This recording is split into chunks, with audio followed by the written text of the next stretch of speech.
Number 9 on our list takes us to the South American rainforest, where high-speed acrobatics are a daily activity for this tiny little bird. That's about as acrobatic as I get.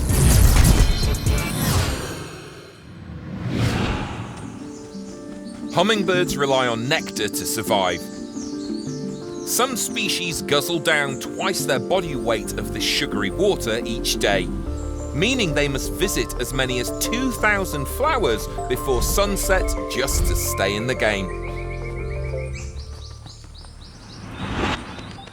Flapping their wings at an astonishing 80 beats per second, hummingbirds hold the title of the fastest flappers on the planet. While most other species stick to the usual up and down wing strokes, hummingbirds have perfected a unique backwards and forwards motion. Altering the angle of their wings allows them to fly forward, sideways, backwards, and even upside down. Vital maneuvers to dodge mid-air collisions with pesky rivals.